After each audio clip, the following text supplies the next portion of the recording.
എന്തുകൊണ്ട് അള്ളയാരാണെന്നറിയില്ല. ഒരു വാപ്പ തൻ്റെ മക്കളോട് ചെയ്യേണ്ട ഒന്നാമത്തെ ബാധ്യത മക്കൾക്ക് അള്ളായെക്കുറിച്ച് പറഞ്ഞു കൊടുക്കണം, നബിതങ്ങൾ ആരാണെന്ന് പറഞ്ഞു കൊടുക്കണം, പിന്നത്തെ ബാക്കിയുള്ള വിഷയമുള്ളൂ. പക്ഷെ ഇന്ന് അള്ളയാരാണെന്ന് ആർക്കും പഠിക്കാൻ വയ്യ, അള്ളയാരാണെന്ന് ആരും പഠിക്കുന്നില്ല. എൻ്റെ പ്രിയപ്പെട്ടവരെ, ജീവിതത്തിൽ എന്തെങ്കിലും പ്രയാസം വന്നാൽ, ദുരിതം വന്നാൽ, രോഗം വന്നാ തകർന്നടോ. എത്ര വലിയ കൊലകൊമ്പനാണെങ്കിലും അവന് തകർന്നു പോവുകയാണ്, മാനസികമായി ശാരീരികമായി തകരുകയാ. ചെറുപ്പക്കാരാ, 10ാം ക്ലാസ്സിൽ തോറ്റുപോയാ മോനെ, അടുത്ത സേ എഴുതിയിട്ട് നിനക്ക് ജയിക്കാൻ പറ്റും. ചെറുപ്പക്കാരാ, ഒരു ജോലി പോയാ അടുത്ത ജോലി, ഒരു നഷ്ടം വന്നാൽ അടുത്ത ലാഭം, ഒന്നിനു പുറകെ അല്ലാഹു തരും. സഹോദരാ, എന്തിനാ ആത്മഹത്യ ചെയ്യുന്നത്? അതൊന്നിനും ഒരു അവസാനമല്ലല്ലോ, അത് നിന്റെ നാശത്തിന്റെ തുടക്കമാണല്ലോ. അതുകൊണ്ട് എന്റെ പ്രിയപ്പെട്ടവരോട് പറയുകയാ, അല്ലാഹുവിനെ കുറിച്ച് പഠിക്ക്. അല്ലാഹു കരുണയുള്ളവനാണ്, അല്ലാഹു ഗഫൂറാണ്, അല്ലാഹു റഹീമാണ്. അല്ലാഹുവിനെ പോലെ നിന്നെ സ്നേഹിക്കുന്ന ലോകത്ത് ഒരാളുമില്ല. നിന്റെ ഉമ്മ സ്നേഹിക്കുന്നതിനേക്കാൾ, നിന്റെ വാപ്പ സ്നേഹിക്കുന്നതിനേക്കാൾ, നിന്റെ മക്കൾ സ്നേഹിക്കുന്നതിനേക്കാൾ നിന്നെ ഏറ്റവും കൂടുതൽ സ്നേഹിക്കുന്നത് പടച്ചറപ്പാ. ആ ബോധമാണ് നമുക്ക് വേണ്ടത്, ആ വിശ്വാസമാണ് നമുക്ക് വേണ്ടത്. അല്ലാഹുവേ, ഇന്ന് പ്രായമുള്ളവർക്കും ആ ചിന്തയില്ല, ചെറുപ്പക്കാർക്കും ആ ചിന്തയില്ല. എങ്കിലും ഞാൻ നിങ്ങൾക്കൊരു ചരിത്രം പറഞ്ഞു തരാ. അള്ളയാരാണെന്ന് പഠിക്കാൻ, അള്ളയാരാണെന്ന് പഠിക്കാൻ ഞാനൊരു ചരിത്രം പറഞ്ഞു തരട്ടെ. ഇന്നത്തെ കൊച്ചുമക്കൾക്ക് പറഞ്ഞു കൊടുക്കാനുള്ള ഒരു ചരിത്രമാ, ഇന്നത്തെ കുട്ടികൾ പഠിക്കാനുള്ള ഒരു ചരിത്രമാ. മഹാനായ ഖാതിമുൽ അസം റളിയല്ലാഹു തആല അൻഹു. ഉറങ്ങല്ലേടാ ചെറുപ്പക്കാരാ, ഉമ്മമാരെ, ഈ പറയുന്ന ചരിത്രം നിങ്ങൾ പഠിച്ചു വെക്കൂ. നിങ്ങളുടെ മക്കൾക്ക് പറഞ്ഞു കൊടുക്കാനാണ്. പിഞ്ചു കുഞ്ഞുങ്ങൾ നിന്റെ മടിത്തട്ടിൽ വന്ന് കിടന്നിട്ട് അവിടെ നിന്ന് പറയും, ഉമ്മ എനിക്കൊരു കഥ പറഞ്ഞതാ, വാപ്പാ ഒരു കഥ പറഞ്ഞതാ എന്ന് പിഞ്ചുമക്കൾ നിങ്ങളുടെ മടിത്തട്ടിൽ കടന്ന് ചോദിക്കുമ്പോ ആ മക്കൾക്ക് പറഞ്ഞു കൊടുക്കുന്നത് ഒരുപാട് കെട്ടുകഥകളാ, കള്ളക്കഥകളാ. എങ്കിലും നിങ്ങളുടെ മക്കൾക്ക് പറഞ്ഞു കൊടുക്കാ ഒരു മനോഹരമായ ചരിത്രം പറഞ്ഞു തരാ. അള്ളയാരാണെന്ന് പഠിക്കണേ ചെറുപ്പക്കാരാ. ഉപ്പമാരേ, ഉമ്മമാരേ, ഈ ലോകത്തിന്റെ അധിപനായ അല്ലാഹു ആരാണെന്ന് പഠിക്കാനുള്ള ചരിത്രമാ. മഹാനായ ഖാതിമുൽ അസം റളിയല്ലാഹു തആല അൻഹു. പടച്ചവനെ, ഒരുപാട് മക്കളുമായി ജീവിക്കുന്ന മനുഷ്യനാ, അല്ലാഹുവിനെ ഭയന്ന് ജീവിക്കുന്ന മഹാനാണ് ഖാതിമുൽ അസം റളിയല്ലാഹു തആല അൻഹു. പടച്ചവനെ, അങ്ങനെ ഇരിക്കുമ്പോഴാണ് ഹജ്ജിന് പോകുന്നതിന് വേണ്ടി അവിടെ നിന്ന് തന്റെ കൂട്ടുകാര് ഹജ്ജിന് പോവുകയാണ്. ഹജ്ജിന് പോകുന്ന കാര്യം പറയുമ്പോ ഖാതിമുൽ അസം റളിയല്ലാഹു തആല അൻഹു തന്റെ ഭാര്യ മക്കളോട് പറയുകയാ, എനിക്കും ഹജ്ജിന് പോകണമെന്ന് ആഗ്രഹമുണ്ട്, എനിക്കും ഹജ്ജിന് പോകണമെന്ന് ആഗ്രഹമുണ്ട്. അല്ലാഹുവേ, ആ സമയത്ത് ഭാര്യയും മക്കളും ചോദിക്കുകയാ, ഉപ്പാ, നിങ്ങൾ ഹജ്ജിന് പോയാ ഞങ്ങളുടെ കാര്യം ആരാണ് നോക്കുന്നത്? ഞങ്ങളുടെ ചിലവുകൾ ആരാണ് നോക്കുന്നത്? അങ്ങയുടെ കയ്യിൽ പൈസ ഇല്ലല്ലോ, അങ്ങയുടെ കയ്യിൽ സമ്പത്തില്ലല്ലോ. അതാ പടച്ചവനെ, മഹാനായ ഖാതിമുൽ അസം റളിയല്ലാഹു തആല അൻഹുവിന്റെ കുടുംബക്കാർ, അവിടുത്തെ ഭാര്യ സന്താനങ്ങൾ ആ പൈസയുടെ കാര്യം പറയുമ്പോ ഭാര്യ ചോദിക്കുകയാ, നിങ്ങൾ ഹജ്ജിന് പോയാ ഞങ്ങൾക്ക് എവിടെ നിന്നാണ് ഭക്ഷണം കിട്ടുന്നത്? വീടിന്റെ ചെലവുകൾ എങ്ങനെയാണ് നടക്കുന്നത്? അതുകൊണ്ട് എല്ലാവരും ഒരു തടസ്സം പറയുമ്പോ ഖാതിമുൽ അസം റളിയല്ലാഹു തആല അൻഹുവിന്റെ ഏറ്റവും ചെറിയ മകളുണ്ടല്ലോ, ആ മകള് ഉപ്പാനോട് പറയുന്നു, വാപ്പാ, നിങ്ങളല്ല ഭക്ഷണം തരുന്നത്, നിങ്ങൾ ഞങ്ങളുടെ റബ്ബല്ലല്ലോ, ഭക്ഷണം തരുന്നത് അല്ലാഹുവാണല്ലോ, ഞങ്ങളുടെ കാര്യങ്ങൾ നോക്കുന്നത് അല്ലാഹുവാണല്ലോ. അതുകൊണ്ട് വാപ്പാ, നിങ്ങൾ ഹജ്ജിന് പോകുക. ആ ചെറിയ മകള് പറയുകയാ, ഞങ്ങൾക്ക് ഭക്ഷണം തരുന്നത് വാപ്പയല്ല അല്ലയാ, ഞങ്ങളുടെ കാര്യങ്ങൾ നോക്കുന്നത് വാപ്പയല്ല അല്ലയാ. അതുകൊണ്ട് വാപ്പാ ഹജ്ജിന് പോകൂ. ആ ചെറിയ മകള് ഉപ്പാനോട് പറയുകയാ ഹജ്ജിന് പോകാൻ. അങ്ങനെ ഖാതിമുൽ അസം റളിയല്ലാഹു തആല അൻഹു അവിടുന്ന് ഹജ്ജിന് പോവുകയാണ്.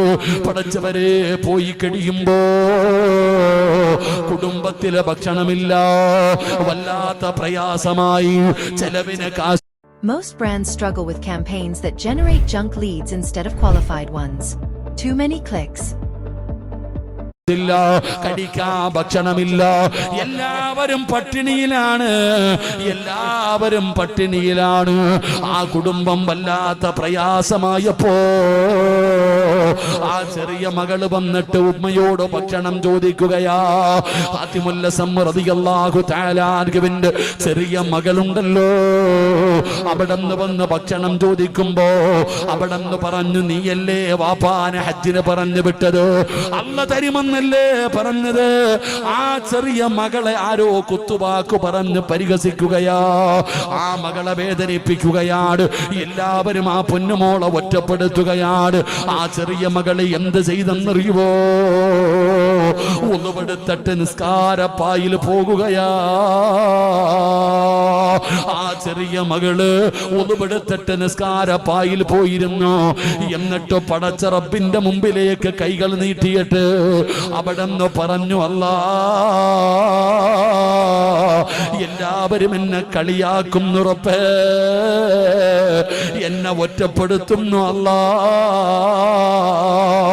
ഞങ്ങളുടെ കുടുംബം പട്ടിണിയിലാണല്ലോ, നീ ഭക്ഷണം തരണേ പടച്ചവര്. ആ പൊന്നുമോള് പടച്ച റബ്ബിനോട് ദുആ ചെയ്യുകയാ.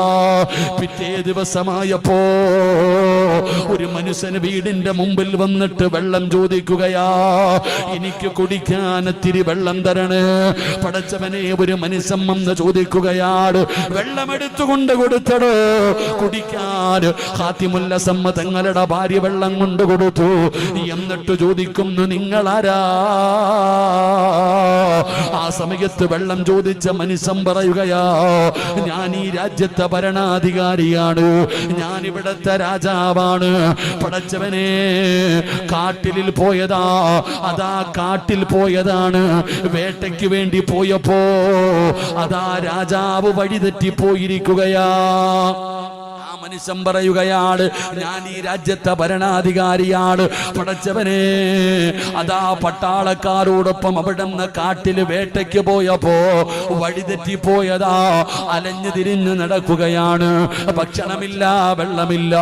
അതാ കൂടെ വന്നവര് മുഴുവനും തെരഞ്ഞു നടക്കുകയാണ്. രാജാവാണെന്ന് പറയുമ്പോ ഖാതിമുൽ അസം തങ്ങളുടെ വെള്ളം കൊണ്ട് കുടിക്കാൻ കൊടുത്തു. ആ വെള്ളം കുടിച്ചിട്ട് ആ മനുഷ്യന് സമാധാനത്തോടെ എന്നിട്ട് ഞാൻ ഈ രാജ്യത്തിന്റെ ഭരണാധികാരിയാണെന്ന് പറയുമ്പോ ഖാതിമുൽ അസം തങ്ങളുടെ ഭാര്യ പറയുകയാ, സുബ്ഹാനല്ലാഹ്, എന്തിനാ നിങ്ങൾ സുബ്ഹാനല്ലാഹ് പറയുന്നത്? രാജാവ് ചോദിക്കുമ്പോ ആ മഹ്ദി പറയുകയാ, ഇന്നലെ എന്റെ വീടിനകത്ത് തിന്നാൻ ഭക്ഷണമില്ല, എന്റെ മക്കള് പട്ടിണി കിടന്ന് കരഞ്ഞു. ഇന്നാണെങ്കിൽ രാജ്യത്തിന്റെ ഭരണാധികാരി വെള്ളം കുടിക്കാൻ എന്റെ വീട്ടിൽ വന്നിരിക്കുകയാ. ആ മഹദി പറയുന്നു, ഇന്നലെ ഇതേ സമയം എന്റെ മകള് ഭക്ഷണം കിട്ടാതെ വീടിനകത്ത് സങ്കടപ്പെട്ടുകൊണ്ട് കരഞ്ഞു. ഇന്ന് രാജ്യത്തിന്റെ ഭരണാധികാരി വെള്ളം ചോദിച്ച് എന്റെ വീട്ടിൽ വന്നിരിക്കുകയാ. സുബ്ഹാനല്ലാഹ്. എന്റെ പ്രിയപ്പെട്ട സഹോദരങ്ങളെ, ആ മനുഷ്യൻ ചോദിച്ചു, ഇതാരുടെ വീടാ, ഇതാരുടെ വീടാ? അവിടെ നിന്ന് പറഞ്ഞു കൊടുത്തു, ഖാതിമുൽ അസം റളിയല്ലാഹു തആല അൻഹുവിന്റെ വീടാണ്. ഇവിടെ പട്ടിണിയാണെന്ന് കേട്ടപ്പോ ഭരണാധികാരി തന്റെ അരയിലിരുന്ന സ്വർണത്തിന്റെ ഒരു കിഴിയെടുത്ത് കൊടുക്കുകയാ.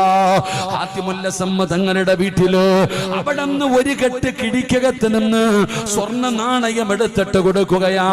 അപ്പോഴാണ് പട്ടാളക്കാർ മുഴുവനും കടന്നു വന്നു. രാജാവിനെ തെരഞ്ഞു വന്നവര് മുഴുവനും ഖാതിമുൽ അസം തങ്ങളുടെ വീടിന്റെ മുമ്പിൽ വന്നു.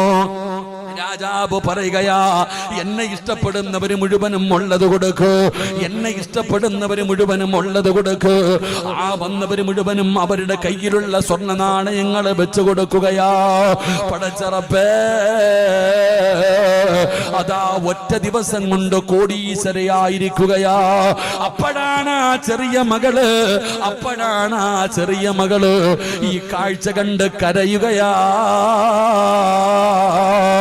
ആ ചെറിയ മകളിരുന്ന് കരയുകയാ.